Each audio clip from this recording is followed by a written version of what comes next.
میں ایک میں نے موضوع شروع کیا تھا، بلکہ کئی ہفتوں سے ایک موضوع چل رہا ہے کہ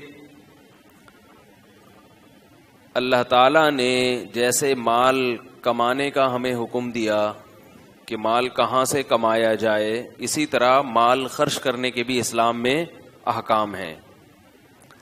کہاں خرچ کرنا چاہیے، کہاں نہیں کرنا چاہیے، کہاں بہتر ہے، کہاں حرام ہے، کہاں مکروہ ہے، کہاں ناپسندیدہ ہے، کہاں زیادہ بہتر ہے۔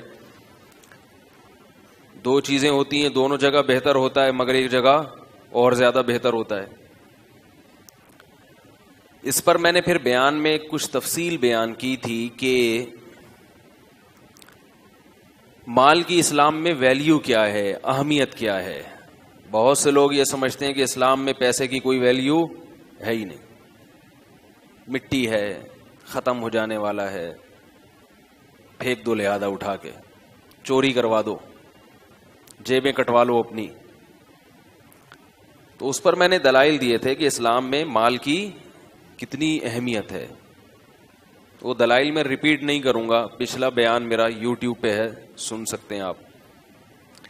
اس پر پھر ایک اشکال ہوتا ہے کہ ایک طرف تو قرآن کہتا ہے کہ یہ دنیا کی زندگی کھیل ہے، تماشا ہے، لہو و لعب ہے، یہ جو کچھ دنیا میں ہے تھوڑا سا زندگی کا سامان ہے، اس سے دل نہ لگاؤ۔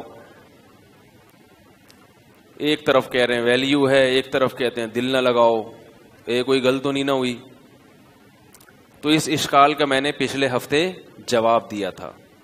وہ جواب بھی میں نہیں دہراؤں گا، کیونکہ میرے ساتھ مسئلہ یہ ہے کہ میں نے اس کو دہرایا، پھر میں اسی ٹاپک کو لے کے چلا جاؤں، پھر میں دوبارہ سمجھانا شروع کر دوں گا، کیونکہ ایک دفعہ سے بات آج کل کسی کی سمجھ میں آتی نہیں ہے۔ تو وہ بیان آپ دوبارہ اچھی طرح سے سن لیں۔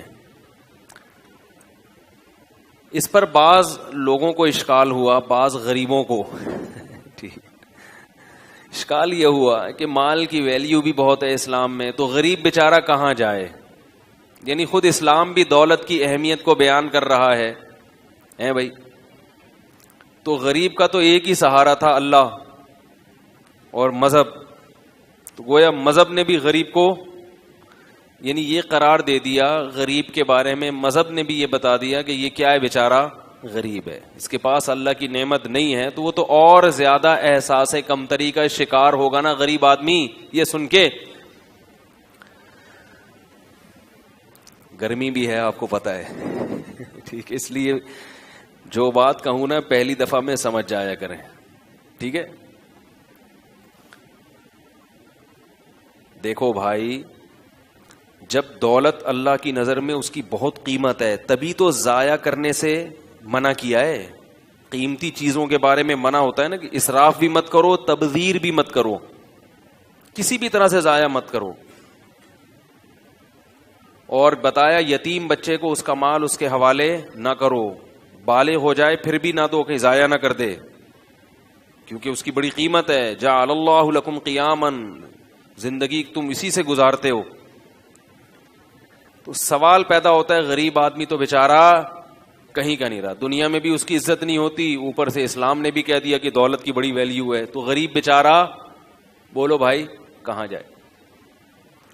اس اشکال کا جواب یہ ہے کہ اسلام میں دولت کی اہمیت ہے اپنی جگہ، لیکن اگر اللہ نے کسی کو دولت نہیں دی، اللہ کے فیصلے ہیں نا یہ، اس نے اپنی طرف سے محنت کی مگر مقدر میں نہیں ہے، تو اس نعمت کے نہ ملنے پہ وہ جو صبر کرتا ہے، اس صبر کی اہمیت دولت سے کئی گنا زیادہ ہے۔ بات یہ ہے کہ غریبوں کی دو قسمیں ہوتی ہیں، یعنی دولت کی اہمیت میں کیوں بیان کر رہا ہوں جب غربت کی یہ فضیلت ہے؟ سوال پھر پیدا ہوگا کہ جب غربت کی اتنی فضیلت کے صبر کی فضیلت تو اور بھی زیادہ ہے، تو پھر دولت کے بجائے ایسا کرنا چاہیے کہ غریب بنو اور صبر کرو، کیا خیال ہے؟ زیادہ ثواب ملے گا۔ تو بات یہ ہے کہ غریبوں کی کتنی قسمیں ہیں؟ بول لو نا، دو قسمیں۔ انگلی سے اشارہ بھی کر دیا میں نے، ویسے سیدھے ہاتھ سے اشارہ کرنا چاہیے۔ کتنی قسمیں ہیں؟ دو قسم۔ ایک غریب وہ ہے جو قدرت کی طرف سے غریب ہے، جو قدرت کی طرف سے مسکین ہے، غریب ہے، اپنی طرف سے وہ محنت کرتا ہے، رزق کماتا ہے، لیکن اللہ نے اس کے مقدر میں ہر محنت کرنے والے کو ملتا نہیں ہے. من کان یرید حرث الدنیا نؤتہ منہا، جو دنیا چاہے گا اس میں سے کچھ حصہ ہم دے دیں گے. ما نشاء لمن نرید، جتنا ہم چاہیں گے اس کو دیں گے، جتنا آپ چاہ رہے ہیں اتنا نہیں ملے گا، کیونکہ آپ تو چاہ رہے ہیں کہ ساری دنیا میری ہو جائے. جتنا اللہ چاہے گا. اور لمن نرید، جس کو چاہیں گے، یعنی تھوڑا بھی اس کو ملے گا جس کو اللہ چاہیں گے، ورنہ تھوڑا بھی نہیں ملے گا، سوکھی روٹیوں پہ گزارا کرنا پڑے گا. یہ جو مشہور کتابیں ہیں نا انگلش میں، جو آج 7 کامیاب ترین لوگوں کی علامتیں، اس قسم کی بہت ساری کوالٹیز انہوں نے ذکر کی ہیں کہ جو بڑے بڑے کامیاب لوگ ہیں. یہ آج کل بہت معاشرے میں چل رہی ہیں کتابیں. یہ اچھی کتابیں ہیں، پڑھنا چاہیے، اس کا میں مخالف نہیں ہوں. لیکن ایک بات ہے کہ جتنے بڑے بڑے کامیاب لوگ دنیا میں گزرے ہیں ان کی علامات انہوں نے ہائی لائٹ کی ہیں، یہ ان میں کوالٹی تھی، یہ کوالٹی تھی. لیکن ایک سروے آپ ایسا کریں جو میں آپ کو کہہ رہا ہوں کہ یہ کوالٹی بہت سارے لوگ ایسے گزرے جن میں ڈبل تھیں مگر وہ کامیاب نہیں ہوئے. ایک ایسی کتاب بھی مارکیٹ میں لے کر آئے کہ تمام کی تمام کوالٹیز ان لوگوں میں تھیں مگر وہ کامیابی جس کو گورا کامیابی کہتا ہے اور جس کامیابی تک پہنچانے کے لیے وہ کتابیں لکھ رہا ہے، وہ کامیابی جس کو اللہ کامیابی کہتے ہیں وہ الگ چیز ہے. اس کے لیے محنت کبھی بھی رائے گاں نہیں جاتی. اس کے لیے تو اللہ نے صاف طور پر بتا دیا، من کان یرید الآخرہ. کیا ہے؟ من کانا، سورہ بنی اسرائیل کی آیات، من اراد الآخرہ وسعى لها سعیها وهو مؤمن فاولئک کان سعیهم مشکورا. جو آخرت کی کوشش کرے گا اور ایمان بھی ہوگا، اور کوشش بھی وہ جو اللہ نے بتائی ہے، اپنی طرف سے اخپل طریقے والی کوشش نہیں. پشتوں میں اپنے کو کہتے ہیں اخپل، اخپل طریقے والی کوشش نہیں، جو اللہ نے بتائی ہے. سمجھ رہے ہو؟ یہ والی کوشش جو شخص کرے گا فاولئک کان سعیہم مشکورا، اس کی کوشش کا بدلہ اس کو دیا جائے گا، آخرت ملے گی، وہ ضائع نہیں ہوگی. تو یہ جو گورے کتابیں لکھتے ہیں کامیاب لوگوں کی علامتیں، تو یہاں کامیابی سے مراد کیا ہے؟ دنیاوی کامیابی. کون سی کامیابی؟ تو میں یہ دعوے سے کہتا ہوں کہ وہ تمام علامتیں آپ پیدا کر لیں پھر بھی کوئی گارنٹی نہیں ہے کہ آپ کامیاب ہوں گے. وہ کتاب پڑھ کر ساری علامتیں اس نے اختیار کر لی ہیں بھائی.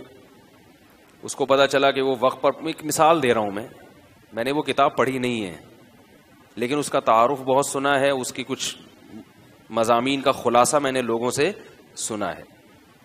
اچھی کتاب ہے جو اس کا خلاصہ بیان کیا جاتا ہے، اور اس طرح کی تو بہت ساری کتابیں، کوئی ایک نہیں ہے. میں کہتا ہوں آپ نے وہ تمام علامات اپنے اندر پیدا کر کے، آپ کہا کہ پہلی ایک بات یہ کہ بھائی ٹائم کا میں خیال رکھوں گا. آپ صبح صبح سوٹ ٹائی میں آفس وقت سے پہلے پہنچے اور کسی ٹرک والے نے آپ کو روڈ پہ کیا کر دیا؟ کچل دیا. وہ علامات گئیں تیل لینے. کیا کہتے ہیں وہ جو کتابیں پڑھ پڑھ کے آپ، ٹرک والے نے تو وہ کتابیں نہیں پڑھی نا، وہ جو کنٹینر اپنے اوپر لوڈ کر کے جو ٹریلر چلا جا رہا ہے بھائی، ٹرالر جو ہے وہ جا رہا ہے، اس کو تو نہیں پتا کہ وہ پی کے نکلا تھا، نشے میں تھا. کتنا ہی آپ اس کو ٹرین کر دیں، ٹریفک کے قوانین سکھا دیں، مگر نشے میں انسان ہوش میں نہیں ہوتا. اس نے آپ کو کیا کر دیا؟ مار دیا. تو آپ کی وہ تمام کامیاب لوگوں کی تمام علامتیں کہاں چلی گئیں؟ وہ گئیں تیل لینے. وہ دھری کی دھری رہ گئیں. یا ڈینگی وائرس نے حملہ کر دیا، کیا خیال ہے؟ ڈینگی نے حملہ کر دیا، ہیپاٹائٹس بی کا کوئی جرثومہ آ گیا، آپ گئے تھے ٹینڈ کرانے کے لیے، وہ جو بلیڈ اس نے استعمال کی، وہ بلیڈ پہلے کسی ہیپاٹائٹس کے مریض کو استعمال ہو چکی تھی، وہ آپ کے لگ گئی، ہو گیا. وہ علامات کہاں چلی گئیں؟ خدا کی قسم لا الہ الا اللہ، جب تک دین کو مذہب کو فالو نہیں کرو گے تمہیں کامیابی کے علاوہ دنیا کی ہر چیز ملے گی. چاہے تم گوروں سے صبح شام ورکشاپ لے کے کامیاب آدمی بننے کی کوشش میں لگے رہو. یہ جتنی ٹریننگ آج کل ٹرینر آ رہے ہیں نا یوٹیوب پہ بہت اچھے ہیں. ایک بہت بڑا فالٹ ہے کہ یہ آخرت پر یقین نہیں رکھتے، اور جو آخرت پر یقین نہیں رکھتا خدا کی قسم وہ کامیاب ہو ہی نہیں سکتا. ناممکن ہے کہ وہ ڈپریشن ختم ہو جائے، اس کی سٹریس ختم ہو جائے، ناممکن ہے یہ. مجھے ایک صاحب نے کہا، ایک گورے نے ایک بڑی اچھا ایک تاثر پیش کیا ہے کہ اس وقت آپ کی ڈیتھ ہو رہی ہے. ٹائم مینجمنٹ میں یہ بات پڑھائی جاتی ہے. ٹائم کو مینج کرنے کے لیے جو گورے ٹائم مینجمنٹ کی ورکشاپ کرواتے ہیں نا، اس میں ایک ڈائلاگ ان کا بہت مشہور ہے. وہ ڈائلاگ ہم جب ورکشاپ کرواتے ہیں تو ہم بھی وہ گوروں کا ڈائلاگ بتاتے ہیں لوگوں کو. اس ڈائلاگ میں ایک خاص بات ہے کہ بھائی وہ یہ آپ کو امیجن کراتے ہیں کہ آپ فرض کریں کہ ابھی آپ کی موت واقع ہو رہی ہے، تو آپ اپنے ماضی کی طرف جھانک کے دیکھیں گے تو کیا آپ چاہتے ہیں کہ میں نے کامیاب زندگی گزاری ہو یا ناکام؟ یہ تصور آپ سے اس لیے کروایا جاتا ہے کہ موت سے پہلے ایسے کام کر لو کہ موت کے وقت آپ کو یہ احساس ہو کہ میں اچھی زندگی گزار کے جا رہا ہوں، تو موت کے وقت آپ کو ایک خوشی ہوگی. تو یہ اس لیے امیجن کرواتے ہیں، اس لیے تصور قائم کرواتے ہیں تاکہ آپ ٹائم کو مینج کرنا سیکھ لیں ایک میننگ فل لائف گزارنے کے لیے. ارے ورنہ میننگ فل بامعنی زندگی جب آپ نے کوئی اچھی زندگی گزارنی نہیں ہے تو ٹائم کو مینج کرنے کی کیا ضرورت ہے؟ ارے بھائی کون سی زبان میں سمجھاؤں؟ دیکھو ٹائم مینجمنٹ کی ورکشاپ میں کیا ہوتا ہے کہ آپ اپنے اوقات کو کیا کریں؟ منظم کریں، مینج کریں. تو یہ اس لیے مینج کریں تاکہ آپ کی لائف اچھی گزرے. اسی لیے ہے نا ایک بامعنی زندگی گزرے. تو اگلا بولے گا بامعنی زندگی کیوں گزاروں میں؟ بھائی سب سے پہلے تو وہ سوال کرے گا میں ٹائم کو مینج کیوں کروں، اپنے اوقات کی حفاظت کیوں کروں؟ بھائی میں صبح اٹھتا ہوں جب میرا دل چاہتا ہے، سگریٹ پیتا ہوں جب میرا دل چاہتا ہے، دکان پہ چلا جاتا ہوں جب میرا موڈ اچھا ہوتا ہے، نہیں اچھا ہوتا تو دکان بند کر کے بیٹھا رہتا ہوں. تو جب میری ہنسی خوشی زندگی گزر رہی ہے بھائی، تو مجھے ٹائم مینجمنٹ کی ورکشاپ کرنے کی کیا ضرورت ہے؟ یہ گورے سے گویا ایک سوال کیا جا رہا ہے جو ٹائم مینجمنٹ کی ورکشاپ کرواتے ہیں. گورا اس کا بزبان حال جواب دے رہا ہے کہ بھائی آپ کو اپنے ٹائم کو مینج کرنے کی ضرورت اس لیے ہے. کیا ہو رہا ہے؟ کچھ مسئلہ ہو رہا ہے؟ تو گورا کہتا ہے کہ آپ کو ٹائم مینج کرنے کی ضرورت اس لیے ہے کہ آپ ایک بامعنی زندگی گزار سکیں. اب سوال پیدا ہوتا ہے بامعنی زندگی میں کیوں گزاروں، میننگ فل لائف میں کیوں گزاروں؟ ایک لطیفہ میں کئی بار سنا چکا ہوں، مجھے احساس ہے اس کا، لیکن میں دوبارہ ریپیٹ کر رہا ہوں. وہ ریپیٹ اس لیے کر رہا ہوں کہ جو بات میں ابھی سمجھانا چاہ رہا ہوں نا وہ اس لطیفے سے بہت اچھی طرح سمجھ میں آ جائے گی. اس لیے جو حضرات وہ کئی بار سن چکے ہیں تو مائنڈ نہ کریں، ٹھیک ہے؟ کیونکہ وہ موقع پر ایک چیز ہوتی ہے نا تو وہ اس سے زیادہ اچھی سمجھانے کی مثال نہیں ہوتی. تو پہلے میں بات کمپلیٹ کر لوں پھر وہ سناؤں گا، اس سے یہ بات سمجھ میں آ جائے گی. پھر وہ یہ کہتے ہیں کہ بھائی بامعنی زندگی ہم کیوں گزاریں؟ تو بھائی اس لیے گزاریں کہ ہر آدمی چاہتا ہے کہ موت اس کی اچھی ہو. جب وہ مرے تو اس کو یہ احساس ہو کہ میں الحمدللہ اچھی زندگی گزار کر جا رہا ہوں، لوگ مجھ سے خوش ہیں، کوئی میں نے کارنامے سر انجام دیے ہیں، ایک دفعہ اللہ نے مجھے زندگی دی، الحمدللہ وہ زندگی کیسی گزری، واہ بھائی واہ شاندار. اور یہ سوچے اور آنکھیں بند ہو جائے، سکون سے دنیا میں جائے، کوئی غم نہ ہو. کیا خیال ہے؟ اس لیے آئیے ورکشاپ کریں. گورا سمجھا کہ تاکہ آپ موت کے وقت جو ہے نا، اور اگر آپ نے ایسی اوٹ پٹانگ زندگی گزار دی، آپ کو یہ پتہ ہی نہیں کون سا وقت کس کام میں صرف کرنا چاہیے، بے ڈھنگی زندگی، سو رہے ہیں تو سوتے چلے جا رہے ہیں، جاگے ہیں تو جاگے چلے جا رہے ہیں، تو موت کے وقت آپ کو کیا ہوگا؟ کڑن ہوگی، افسوس ہوگا. میں کہتا ہوں یہ سوال مجھ سے جب پوچھا گیا نا کسی نے کہ موت کے وقت آپ چاہتے ہیں کہ ماضی کا کیسا گزرا، آپ کیا سوچنا چاہتے ہیں؟ میں نے کہا اگر مجھے جنت اور جہنم پہ یقین نہیں ہونا، اللہ نہ کرے، اور میں یہ سمجھ رہا ہوں کہ موت کے بعد میں مر کے مٹی ہو رہا ہوں تو بھاڑ میں جائے میں نے ماضی کیسا گزارا, مجھے اس کی کوئی فکر. بولو نا بھائی, کیونکہ جو بھائی جیسا بھی تھا اب تو تھا نا, اچھا گزرا برا گزرا. انسان کبھی ماضی کو دیکھ کے خوش نہیں ہوتا, ہمیشہ فیوچر کو دیکھ کے خوش ہوتا ہے. اس کی ایک مثال دیتا ہوں. آپ اے سی پارلر میں سفر کر رہے ہیں ٹرین میں, حال بڑا اچھا آپ کا. ماضی بھی یہ ہے کہ آپ ڈیفنس کا 1000 گز کا بنگلہ ابھی اس سے نکل کے کریم میں بیٹھے, ایئر کنڈیشن, اور بلکہ آپ ہوائی جہاز میں بزنس کلاس میں سفر کر رہے ہیں. بڑا اچھا ماضی بھی آپ کا, بڑا اچھا پاس بھی آپ کا. فیوچر کیا ہے کہ ایئرپورٹ پہ پشاور پہ اترنا ہے اور وہاں آپ کو اریسٹ کرنے کے لیے پولیس کھڑی ہوئی ہے, ٹھیک ہے نا. اور کیس کیا ہے, پھانسی کا سیدھا. آپ کو اطلاع مل گئی کہ بیٹا اترو اور سیدھا اندر.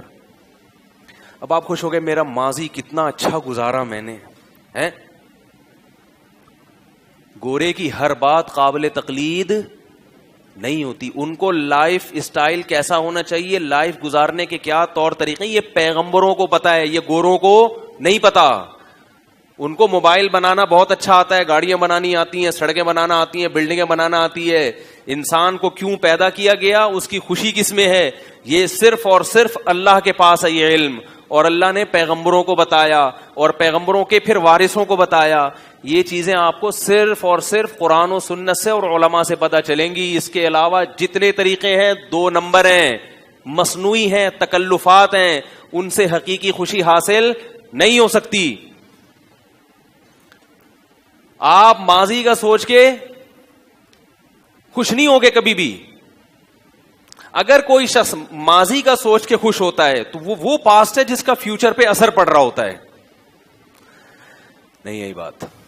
جیسے آپ کے امتحان ایگزامینیشن ہال میں آپ بیٹھے ہو, آپ کے سامنے ابھی پیپر آنے والا ہے, ایک گھبراہٹ ہوتی ہے عجیب سی, دل دھک دھک کر رہا ہوتا ہے, پتہ نہیں کیا ہے.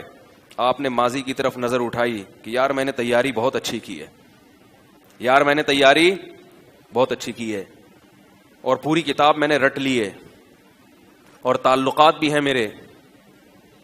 کیا خیال ہے, اگر نمبر میں کہیں سے کمی ہو گئی تو جان پہچان بھی ہے بورڈ آفس میں, ہر لحاظ سے فل تیاری کر کے بیٹھا ہوں. جب یہ سوچو گے ماضی کی طرف تو آپ کے دل کی دھڑکن کم ہو جائے گی اور خوش ہو جاؤ گے. فیوچر کا جو ایک خوف تھا وہ آپ کے دل سے نکل جائے گا. تو یہ وہ پاسٹ ہے جس کے سوچنے پر خوشی اس لیے ہو رہی ہے کہ اس پاسٹ کا فیوچر پہ اثر. ارے یار خدا کا واسطہ, اللہ کا واسطہ, اب تو لوگ جو یوٹیوب پہ سن رہے ہیں نا وہ بھی تنگ آ گئے ہیں جملہ سن سن کے. بھائی بولو. ابھی میں ایبٹ آباد میں تھا, میں نے ذرا سی بات کی, ایسا آواز آئی کہ کراچی والے سیلنسر لگا کے بیٹھے ہیں, پتہ نہیں کیا مسئلہ ہے, زور سے بولیں. ایک تو میں نے ان سے کہا کہ ایک کیمرہ یہاں بھی رکھیں تاکہ پبلک نظر آئے لوگوں کو. لوگ سمجھتے ہیں کہ جنات اور فرشتوں میں بیان ہو رہا ہے, کوئی سامنے نہیں بیٹھا ہوا. تو وہ ماضی جس کا اثر کس پہ پڑے گا, فیوچر پہ, اس ماضی کو دیکھ کے انسان خوش ہوتا ہے. اگر میرا جنت اور جہنم پہ یقین نہیں ہے اور میری موت کا وقت آیا تو ماضی میں جتنے مرضی کارنامے سر انجام دیے ہوں میں پھر بھی غمزدہ ہوں گا کہ اب تو ختم ہو رہا ہوں, فیوچر تاریخ ہے, ختم. کچھ دن میں میری اولاد مجھے بھول جائے گی, بیوی بھول جائے گی, بچے بھول جائیں گے, رشتہ دار بھول جائیں گے, میرا مال میری جائیدادیں بانٹ کے کھا جائیں گے, سب ختم. اور اگر میں ماضی کی طرف نظر ڈالوں اور ایسا ماضی مجھے جنت جہنم کا یقین ہو, اس ماضی کا سوچ کر مجھے پتا ہے کہ اس کا فیوچر پہ اثرات پڑنے والے ہیں. میں کہتا ہوں میرے اعمال میں تہجد ہے, میرے اعمال میں غریبوں کو کھانا کھلانا ہے, میرے اعمال میں ہسپتال میں نے قائم کیے ہیں غریبوں کا علاج کرانے کے لیے, میرے اعمال میں زکوٰۃ کا ایک بہت بڑی اماؤنٹ ہے جو میں لوگوں کو دی ہے. میں نے سائنس ٹیکنالوجی کے میدان میں ترقی کر کے اپنی قوم کو فائدہ پہنچایا ہے, مضبوط کیا ہے. تو اگر میرا جنت اور جہنم پر یقین ہے تو مجھے احساس ہوگا کہ انشاءاللہ یہ چیز کل قیامت کے دن میرے گناہوں کی معافی اور مجھے اس امتحان میں کامیاب کرنے کا سبب بنے گی. اور مجھے یہ بھی پتا ہے اگر کہیں نمبر کم ہو گئے تو میرے نیک لوگوں سے تعلقات بھی ہیں, قیامت کے دن شفاعت چلے گی کہ نہیں چلے گی؟ سفارش چلے گی قیامت کے دن؟ میرے تعلقات بھی، میرا بیٹا حافظ قرآن ہے، میرا بیٹا عالم ہے، میرا فلاں شہید ہوا تھا میدان جنگ میں، وہ بھی ایک میں نے رکھا ہوا ہے کہ اگر کبھی میں فیل ہو گیا تو میری سفارش بھی تگڑی سفارش ہے، شہداء بھی ہے میری اولاد میں علماء بھی ہے، تو انشاءاللہ یہاں سے بھی کھانچا کھلے گا، تو پھر میں تسلی والی موت مروں گا، ورنہ میں تسلی والی موت نہیں مروں گا۔ کیسے سمجھائیں یار؟ تو انگلش ہی رہ گئی ہے بھائی، اردو میں اس سے زیادہ نہیں سمجھا سکتا، انگلش میں سمجھائیں؟ اچھا خیر، تو بات کہاں سے چلتی ہے؟ میں وہ سنا رہا تھا لطیفہ، آپ کو کئی دفعہ سن چکے ہیں وہ بھی، یہ جو میں سمجھانا چاہ رہا ہوں نا، اس کا الگ سے کلپ بنا دے بھائی، مجھے نہیں یاد رہتا کیا پھر عجیب سی کلپ آ رہے ہوتے ہیں مارکیٹ میں، جو اصل بیان میں جو ایک ٹو دا پوائنٹ ایک اہم بات ہوتی ہے اس پہ کلپ بعض دفعہ نہیں بن پاتا، تو اس لیے میں ان کو کہہ رہا ہوں، یہ بیٹھے ہوئے یہاں پہ، اب میں جا کے سنوں گا نا تو کبھی یہ ہو رہا ہوتا ہے آواز لطیفہ آدھا آیا ہی نہیں، ایسا تو نہیں ہو رہا؟ آواز اوپر نیچے تو نہیں ہو رہی؟ شکر الحمدللہ۔ تو وہ بڑی مسائل وہ زیتون والے بھی نہیں آئے نا آج، ان کی ریکارڈنگ بڑی خاندانی ہوتی ہے۔ تو یہ وہ باتیں ہیں جو ہمارے لیے بہت زیادہ ضروری ہیں۔ آخرت پر ایمان کے بغیر آپ کبھی بھی خوش نہیں رہ سکتے۔ آپ جتنا بھی دنیا میں کماؤ گے نا، آپ کو یہ کم لگے گی۔ مصنوعی طور پر اپنے آپ کو مطمئن تو کرو گے، مصنوعی طور پر تکلف کر کے، جیسے ایک آدمی خوش ہو نہیں لیکن خام خواہ میں مسکرا کے اپنے آپ کو خوش ظاہر کرنے کی کوشش کرو کہ میں بہت خوش ہوں، اندر سے خوش نہ ہو۔ ہم نے علماء کو، بزرگوں کو دیکھا ہے کہ ان کو خوشی کے اظہار کے لیے تکلف کی ضرورت نہیں ہوتی، ان کے چہروں سے لگتا ہے کہ ان کا دل باغ باغ ہے، خوش ہیں، یہ چہروں سے ظاہر ہوتا ہے۔ تو وہ میں لطیفہ سنا رہا تھا کہ ایک آدمی نا سمندر کے کنارے لیٹا ہوا ہے اور وہ سگریٹ پی رہا ہے۔ ایک بوڑھے میاں اس کے پاس گئے، دیکھا کہ بنیان پہن کے، بھائی تم چڈی پہن کے سمندر کے کنارے لیٹے ہوئے ہو، اپنا ٹائم ویسٹ کر رہے ہو، ٹائم مینجمنٹ کی ورکشاپ کرو، میننگ فل لائف گزارو، کیا خیال ہے؟ تو کچھ کرو، کیا پڑے ہوئے یہاں سگریٹ لے رہے ہو، کلاٹیاں کھا رہے ہو؟ تو اس نے کہا میں کیا کروں گا ٹائم کو بچا کے، ٹائم کو مینج کر کے میں کیا کروں گا؟ انہوں نے کہا بھائی تم پڑھو، پہلے تمہیں پتہ چلے گا کہ میننگ فل لائف گزارنے کے لیے کیا چیزیں ضروری ہیں۔ تو پھر وہ کہ میننگ فل لائف کیوں گزاروں ہے بھائی؟ اچھا وہ گزارنے کے لیے میں کروں کیا؟ انہوں نے کہا پہلے پڑھو، میٹرک کرو۔ اس نے کہا پھر کیا ہوگا؟ پھر انٹر کرو، پھر کیا کرو بھائی؟ BCom, BSc کچھ تو کرو، پھر ماسٹر کرو، پھر پی ایچ ڈی کرو، پھر کیا ہوگا؟ 16 سال لگ گئے اس میں، پھر کیا ہوگا؟ پھر اچھی سی جاب کرو، پیسے آئیں گے، پھر کیا ہوگا؟ پھر شادی کرو، پھر کیا ہوگا؟ یعنی شادی بھی تمہاری مرضی کی ہوگی جب اتنے پیسے ہوں گے، پھر کیا ہوگا؟ پھر بچے ہوں گے تمہارے، پھر کیا ہوگا؟ پھر انجوائے کرو لائف کو۔ تو اس نے کہا ابھی کیا کر رہا ہوں؟ اس نے کہا کہ بولو بھائی، ابھی تو انجوائے کر رہا ہوں۔ آپ جو طریقہ مجھے بتا رہے ہو نا کامیاب لوگوں کی فہرست میں شامل ہونے کا، اس میں 16 سال لگیں گے، اور ہر آدمی وہاں تک پہنچ پی ایچ ڈی کرنے کا ہر ایک کو شوق ہوتا ہے، مگر کرتے کتنے ہیں؟ ہمارے ایک دوست کو سی اے کرنے کا شوق ہوا، بیچاروں کی آدھی زندگی سی اے کے چکر میں ہی لگ گئی، ابھی تک سی اے نہیں ہو پایا۔ تو اس نے کہا کتنے لوگ، پھر چلو یہ سارے مراحل سے گزر کے پی ایچ ڈی کر لیا ہم نے، اپنی مرضی کی بیگم تلاش کی، تلاش ہر آدمی اپنی مرضی کی کرتا ہے، نکلتی اپنی مرضی کی ہر ایک کی نہیں، وہی سرگنجا کرنا شروع کر دیتی ہے۔ ہمارے حضرت ایک واقعہ بتایا کرتے تھے کہ ایک فیکٹری کا مالک تھا، نہیں ایک آدمی نے شادی کی کسی فیکٹری کی مالک خاتون سے۔ لوگوں کو شوق ہوتا ہے نا، بہت عقابی نگاہیں ہوتی ہیں، بہت اوپر دیکھنے کا، تو وہ کر لی انہوں نے۔ اب وہ بیگم صاحبہ ان کی انہوں نے ایسا کھینچ کے رکھا اپنے میاں کو، بالکل غلام بنایا۔ اب یہ بیچارہ بہت مصیبت میں آ گیا، وہ جب چاہتی اس کو ذلیل کر دیتی، اور اللہ معاف فرمائے کہنا بھی اچھا نہیں لگتا، ان کی دوستیاں بھی بہت مردوں سے۔ اب یہ پریشان ہو گیا تو حضرت کے پاس آیا، حضرت نے فرمایا کہ بھئی طلاق دے دو۔ جب یہ تک نہ یہاں تک نوبت پہنچ گئی تو ناقابل برداشت ہے نا کہ اس کے فرینڈز بھی ہیں ماشاءاللہ۔ کہتے ہیں میں طلاق نہیں دے سکتا. کہا کہ کیوں نہیں دے سکتا؟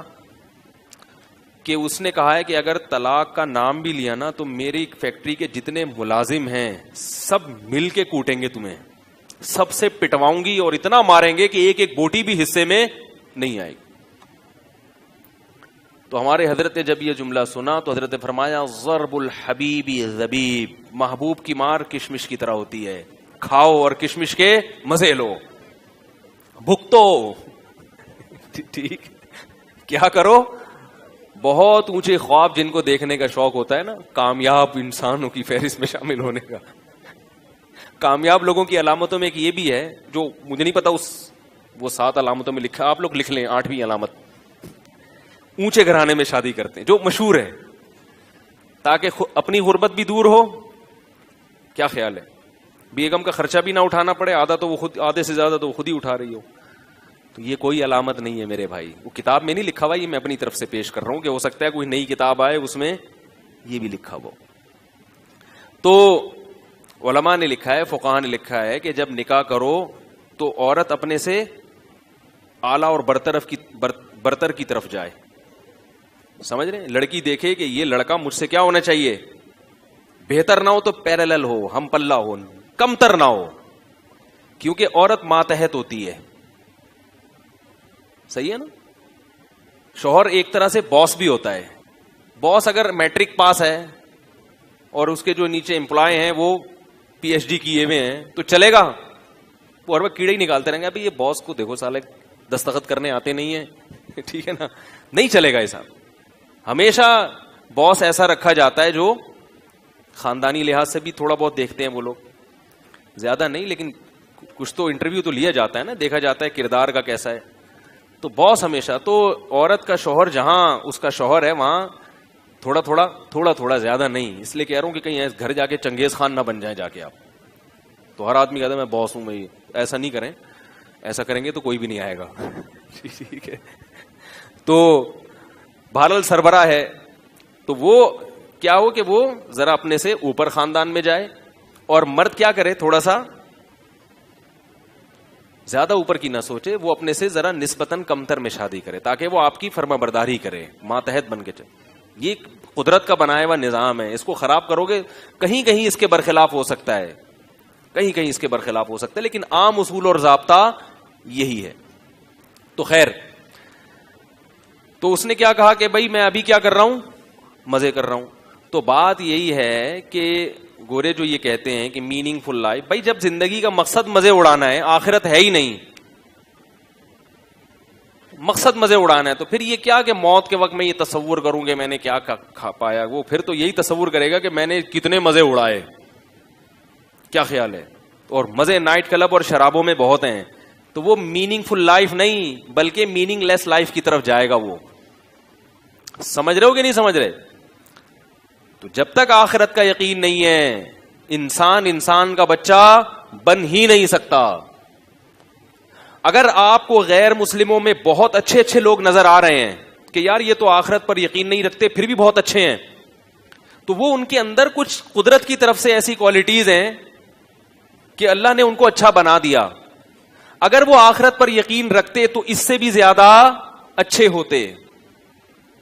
جیسے ایک صاحب تھے, عالم دین ہیں مگر 1 نمبر کے کرپٹ ہیں, علم دین بھی حاصل کیا, مدرسے میں پڑھے, مسجد میں امام لگ گئے, مگر ہیں بالکل 2 نمبر. تو مجھے کسی نے کہا یار یہ عالم بھی ہیں, مدرسے میں پڑھے ہوئے بھی ہیں, اور پھر بھی پیسے بھی کھاتے ہیں لوگوں کے, اور معلوم نہیں کردار بھی خراب ہے ان کا. میں نے کہا دیکھو مدرسے میں کبھی بھی کردار کی خرابی نہیں سمجھائی جاتی ہے, کسی کتاب میں نہیں لکھا کہ چور بنو, کسی کتاب میں نہیں لکھا.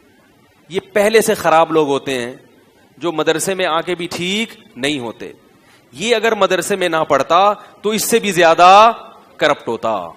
مدرسے میں پڑھ کے کچھ بریکیں لگی ہیں اس کی, کیونکہ مدرسہ اچھی ہی چیزیں سکھاتا ہے, بری چیزیں دنیا کا کوئی ادارہ کوئی یونیورسٹی برائی نہیں سکھاتی, کسی کتاب میں نہیں لکھا ہوا. ماحول یا تو برا کر دیتا ہے یا آپ خود برے ہوتے ہیں پہلے سے, برائی کی تو کوئی انتہا نہیں. میں نے کہا یہ ابھی صرف لوگوں کے پیسے کھا رہا ہے, اگر یہ مدرسے میں نہ پڑھتا ممکن ہے قاتل ہوتا ہی ہے, یہ کمیشن پہ قتل کرتا لوگوں کو. تو آپ کے اندر بھی کچھ کوالٹیز ہوتی ہیں جن کوالٹیز کی بنیاد پر آپ میں نکھار پیدا ہوتا ہے. تو اگر غیر مسلم میں آپ کو کوئی اچھا آدمی, اور ہوتے ہیں ان میں بہت اچھے کردار کے, اچھے, جھوٹ نہیں بولتے, قرآن نے بھی کہا ہے, اس میں نہیں کہہ رہا, قرآن کے الفاظ دیکھیے, وَمِنْ أَهْلِ الْكِتَابِ مَنْ إِنْ تَأْمَنْهُ بِقِنْطَارٍ يُؤَدِّهِ إِلَيْكَ, فرمایا ان یہود و نصارہ میں, عیسائیوں اور یہودیوں میں ایسے بھی لوگ ملیں گے کہ تم سونے کا پہاڑ ان کے پاس بطور امانت رکھ لو تو یہ وقت پر تمہیں پورا کا پورا واپس.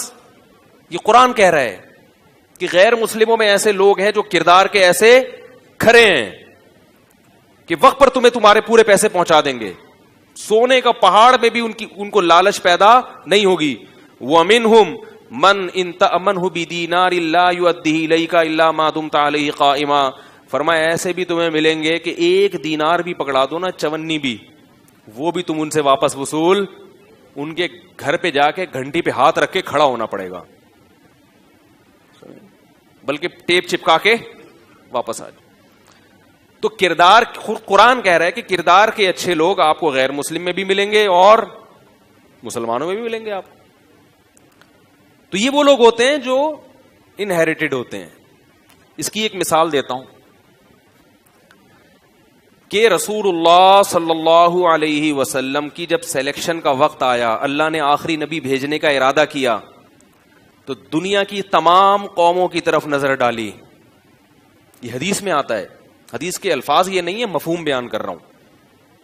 دنیا کی تمام قوموں کی طرف, بولو بھائی کس قوم میں آئے گا, کس نسل میں آئے گا؟ بہت سارے لوگ تھے غیر مسلموں میں جن کی نسلیں چلتی آ رہی تھیں.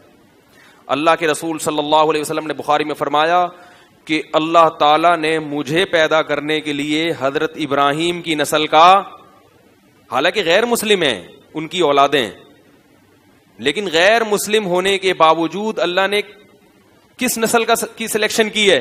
ابراہیم کی اولاد کی. حالانکہ حضرت ابراہیم کی جو اولاد تھی اس میں بھی آپ نے فرمایا تمام اولاد نہیں, بنی کنانہ کا انتخاب کیا, پھر اس میں بھی تمام نہیں, بنو ہاشم کا انتخاب کیا, قریش کا, پھر اس قریش میں بھی بنو ہاشم کا انتخاب کیا. سلیکشن ہوئی ہے کہ کون سا خاندان, کون سا قبیلہ, کون سا نسب, کون سی قوم, قوموں میں عرب قوم کا انتخاب کیا گیا ہے. ایک ایک چیز کی سلیکشن ہوئی ہے کہ اس قوم میں بھیجوں گا. حالانکہ تعلیم کے لحاظ سے, تہذیب کے لحاظ سے عرب اس وقت سب سے کمتر تھے, یہود و نصارہ, عیسائی اور یہودی اس وقت سب سے آگے تھے. بات آ رہی ہے کہ نہیں آ رہی؟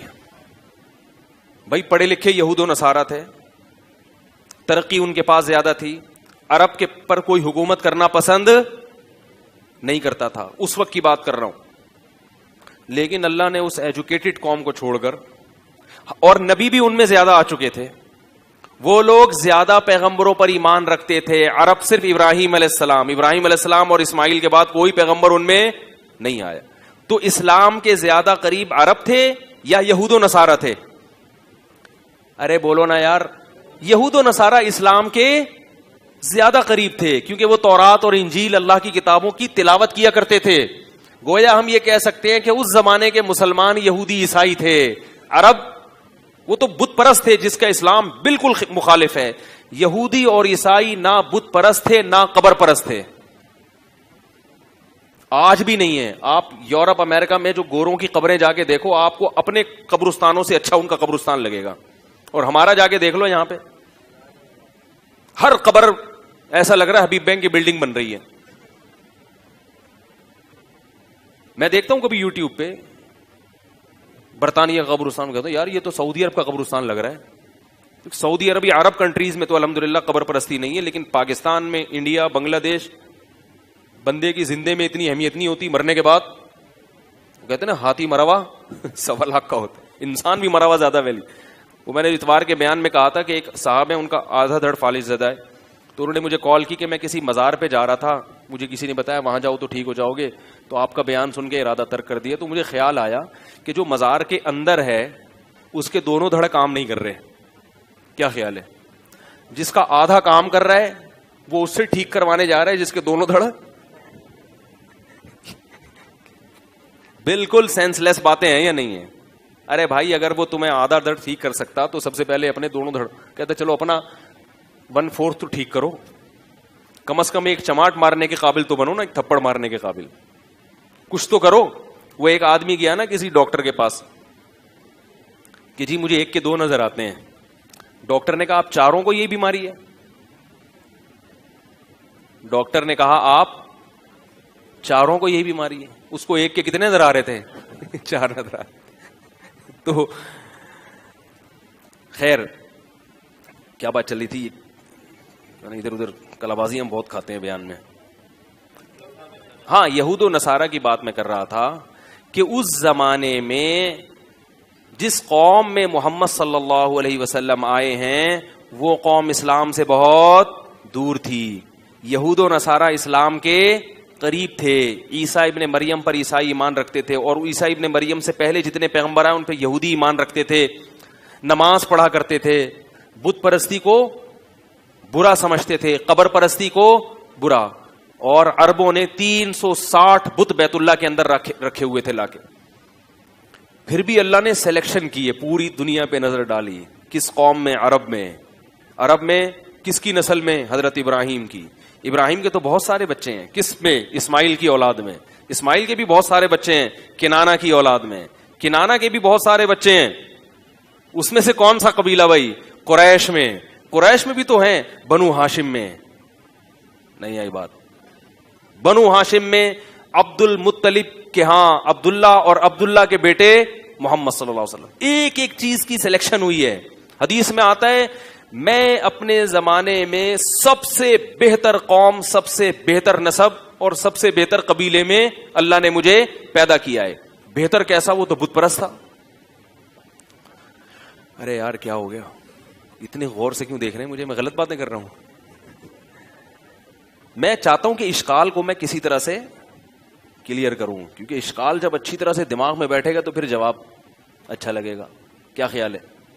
اشکال ہوتا ہے نا, اتنی بہتر کہاں سے ہو گئے بھائی؟ 360 بتوں کے سامنے جھکنے والا بہتر ہو سکتا ہے؟ اللہ کہہ رہے ہیں یہ تو جہنمی ہے, جو مشرکین تو نجس ہیں. ایسے ایسے القابات اللہ ان کو دے رہے ہیں. لیکن اللہ پھر بھی پیدا کس میں کر رہے ہیں؟ عرب میں, بت پرستوں میں. کیوں؟ اس زمانے میں کیریکٹر کے لحاظ سے, کردار کے لحاظ سے عرب سے بہتر کوئی قوم نہیں تھی. یہود و نصارہ عبادت گزار تھے اس وقت کے, ڈنڈیاں بھی مارتے تھے, جھوٹ بولتے تھے, وعدہ خلافی معاہدہ کر کے مکر جاتے تھے. یہ ڈرامے بازیاں کس میں چلنی تھیں؟ بولو بھائی, یہود و نصارہ میں. اللہ نے کہا اس قوم کے ہاتھ میں قیادت نہیں آئے گی. ان کے کردار سے یہ جب مسلمان ہوں گے نا, 2 نمبریاں وہی رہیں گی ان کی. ان کے کردار کو دیکھ کر لوگ اسلام سے پیچھے ہٹیں گے. تبلیغ میں وقت تو لگا لیا مگر اندر سے کیا رہے؟ وہی چور کے چور. سب نہیں بھائی, بہت بڑے بڑے چور ہم نے دیکھے ہیں تبلیغ میں وقت لگا کے تھوڑی سی کم ہو جاتی ہے چوری, مگر 2 نمبر. ایک صاحب کا بھی فون آیا, کہہ رہے ہیں یار وہ نے مجھے ٹھگ لیا. میں نے اس سے کہا یار تمہاری داڑھی بھی؟ اس نے کہا داڑھی اپنی جگہ بھائی, کاروبار اپنی جگہ ہے بھائی. مسلمان اس وقت جو دنیا میں مار کھا رہا ہے وہ کس کی وجہ سے؟ کردار کی وجہ سے. پیسے لو, خدا کی قسم نکلوانا مشکل. پولیس بھیجو تو آدھے پیسے پولیس کھا جائے گی. پولیس کے ذریعے نکلوائے, اس سے پولیس کے سے نکلواؤ, ایک نئی ٹینشن, کیونکہ پولیس بھی آپ ہی کی مسلمان ہے. تو عرب میں کیا خاص بات تھی؟ کردار. کافر ہے تو کافر ہے, مسلمان ہے تو مسلمان, 2 نمبر ہی نہیں. منافق آپ کو عربوں میں نہیں ملیں گے. منافق اس وقت جو تھے عبداللہ بن ابی, یہ سب یہودی تھے جو اپنے آپ کو مسلم شو کرتے تھے جب مسلمانوں میں ہوتے, اور جب مشرکین کے پاس جاتے تو اپنے آپ کو غیر مسلم. ادھر بھی عرب کی زبان ایک تھی, انہوں نے کہا کافر ہے تو کیا ہے؟ کافر ہے. نہیں مانتے تو نہیں مانتے.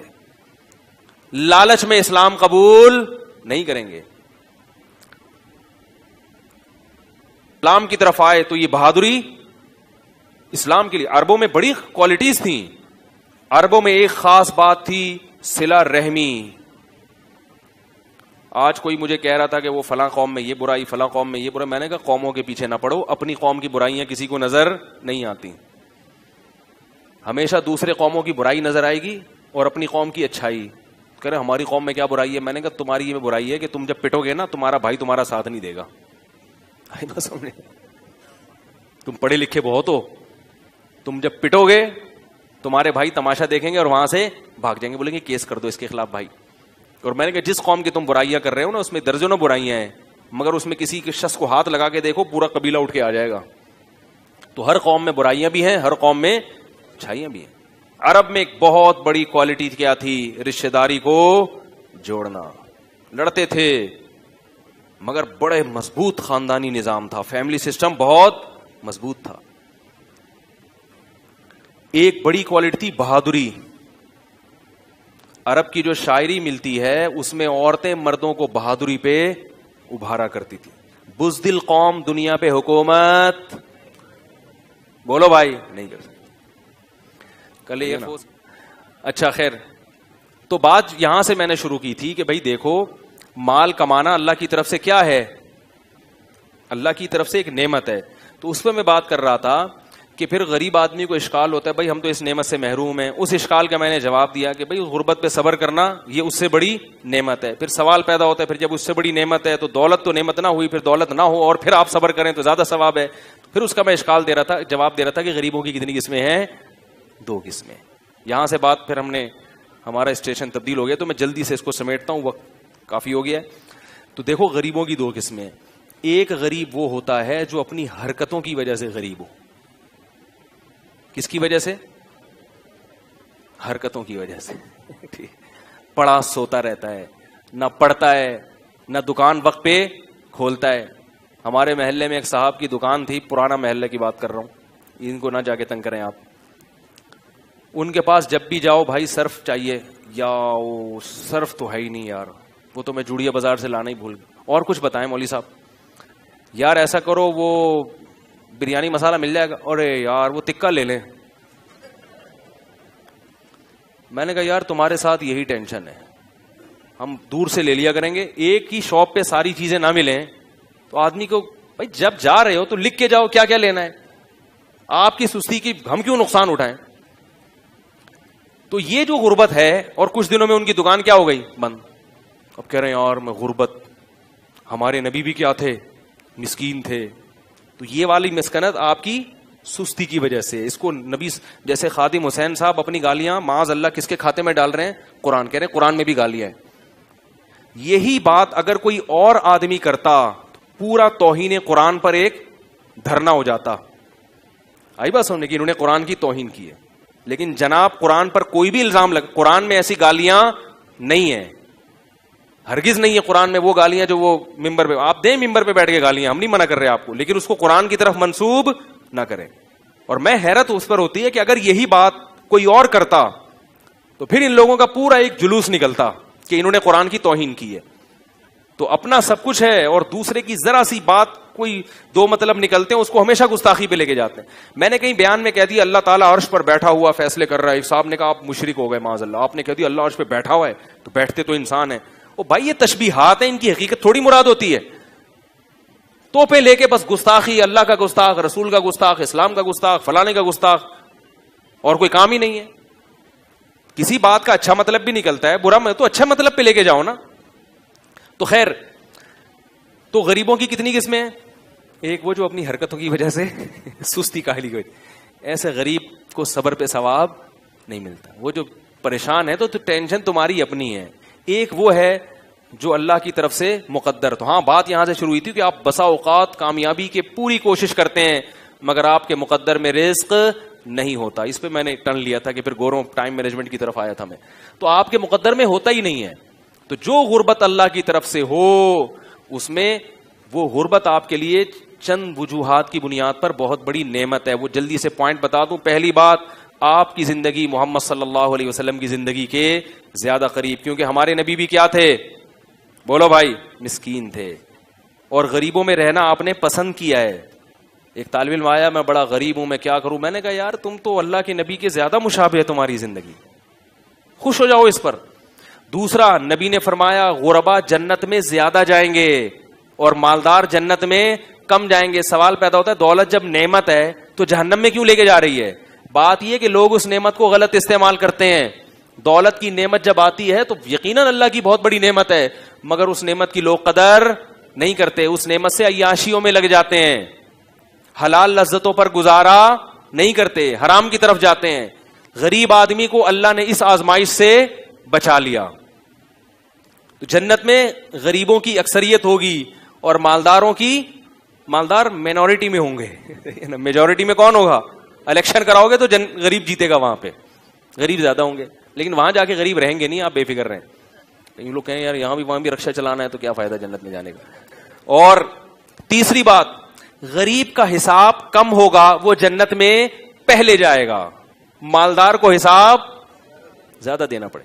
کسٹم میں اگر سامان زیادہ ہو تو ٹائم لگتا ہے نا چھوٹنے میں، اور اگر کچھ ہے ہی نہیں ہے، گھڑی ہے بھائی تلاشی لے لو، وہ کہیں کچھ بھی نہیں لایا، نکل لے بھائی یہاں سے، جا جلدی سے نکل، ٹائم ویسٹ نہیں کر۔ تو فرشتے کہیں گے نکل لے بھائی یہاں سے، ٹائم ہمارا ضائع نہیں کر، نکل جاؤ جلدی سے۔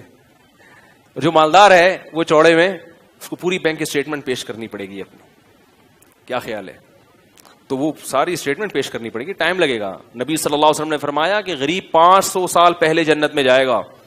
اس میں یقیناً فرق ہوگا مراتب میں، آپ نے ایک عام مثال دی ہے کہ عموماً کتنا ہوگا، 500 سال پہلے غریب مالدار سے پہلے جنت میں جائے گا، کیونکہ وہاں کا حساب ایسا نہیں ہے کہ کسٹم میں 3 دن میں کنٹینر پاس ہو گیا، وہاں ٹائم لگے گا۔ تو یہ اللہ تعالیٰ کی بہت بڑی، اور الفاظ جلدی سے ختم کروں، کہ اپنی یعنی اللہ نے کسی کو یہ دولت کی نعمت دی ہے تو وہ اس نعمت کو ہلکا نہ سمجھے، اپنے اختیار سے سستی کاہلی سے غریب نہ بنے۔ قدرت کی طرف سے بنا تو ثواب ہے، اپنی کاہلی کی وجہ سے بنا تو آزمائش ہے پھر یہ، ٹھیک ہے۔ اور اللہ تعالیٰ نے جس کو یہ نعمت دی ہے تو وہ قدر کرے، تبھی اللہ نے کہا ہے کہ پھر اس نعمت کی ناقدری مت کرو، اسے ضائع مت کرو۔